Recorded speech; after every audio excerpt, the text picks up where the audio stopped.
Welcome to this explainer. Let's begin by stripping away the pop culture myths to examine the concrete reality of the Mayan civilization. For centuries, the Maya have been treated as this unsolvable mystery, a society that just vanished into the jungle. But their history really isn't a mystery at all. It's grounded in real, recoverable knowledge that reveals exactly how complex human societies function. So, what did the Maya really know? Well, rather than viewing them as a vanished puzzle, we're going to systematically look at the mechanisms of their societal development. We'll explore how we gather data today to understand their daily operations, and critically, we'll examine the structural reasons why their highly complex systems ultimately broke down. Here's our agenda for today. First, we'll look at their real knowledge. Second, how we rediscovered them. Third, why the civilization collapsed. And finally, the fragility of knowledge.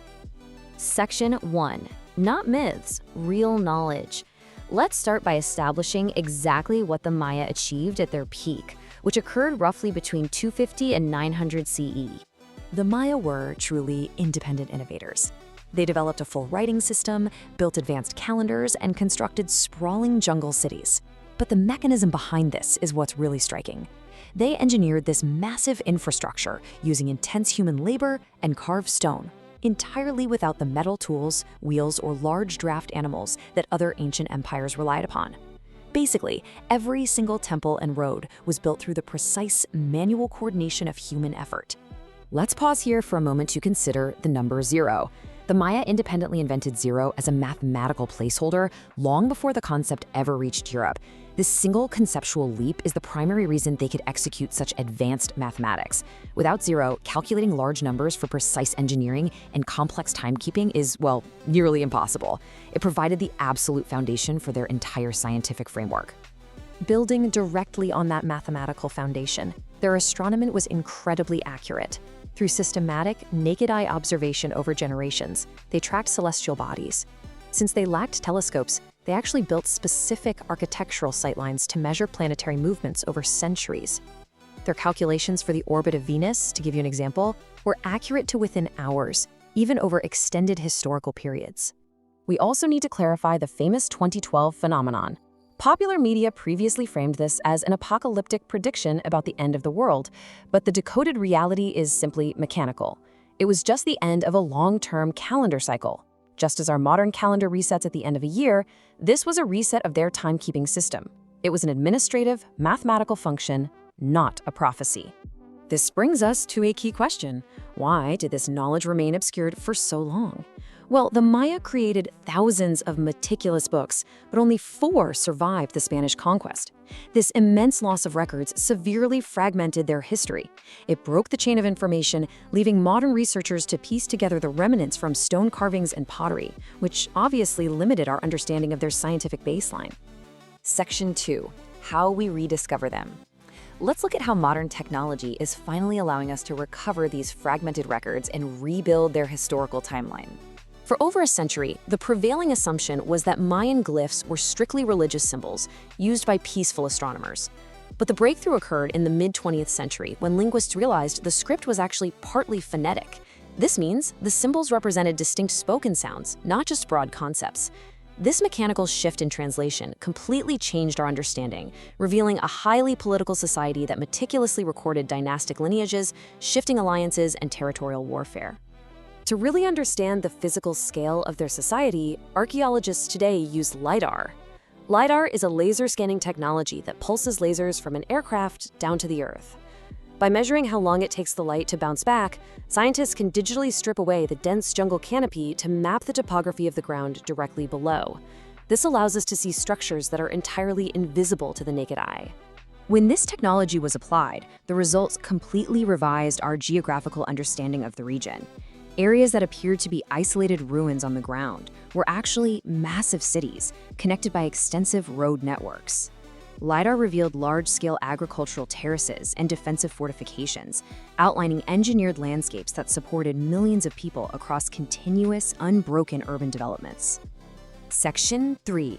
Why the civilization collapsed. If these systems supported such massive populations, why did they fail? The evidence points to a compounding, systemic breakdown rather than a single catastrophic event, primarily between 800 and 900 CE. It began with an environmental trigger, long-term drought. To survive, they pushed their agricultural systems to the absolute brink, which caused severe land overuse and environmental damage. This severe resource scarcity naturally escalated into warfare and political instability as city-states competed for dwindling water and food.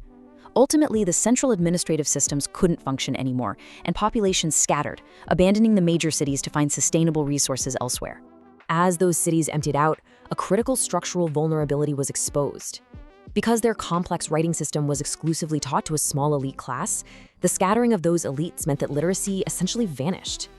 The recorded knowledge ceased to exist because the mechanism to pass it on was never distributed among the general population. Once the institutions of the elite fell, the society's collective memories simply faded away with them. The final erasure of their knowledge occurred centuries later. While major cities had declined by 900 CE, populations still lived across the region. When the Spanish conquest arrived in the 1500s, imported diseases caused up to a 90% mortality rate in certain areas. Simultaneously, missionaries intentionally burned thousands of the remaining Mayan codices, calling them pagan. It was this tragic combination of severe demographic collapse and intentional cultural destruction that finalized the loss of their primary literature.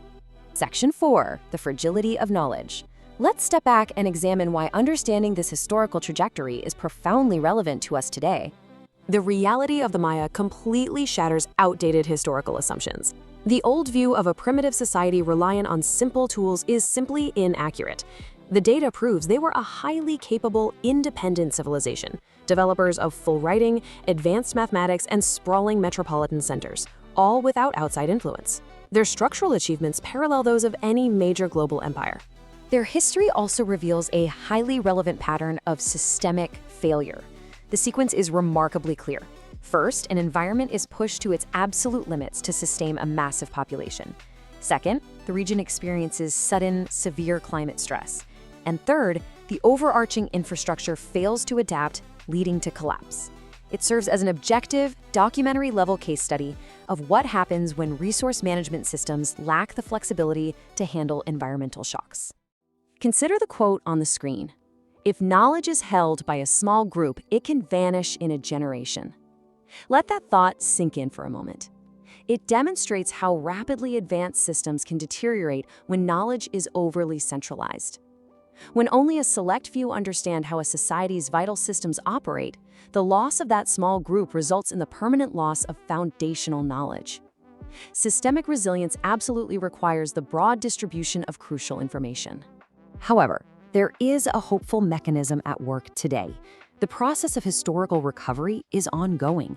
Through technological applications like lidar and the continued phonetic decoding of stone inscriptions, researchers are actively recovering what was erased. Modern technology is helping us reconstruct their world, piece by piece. The story isn't finished yet.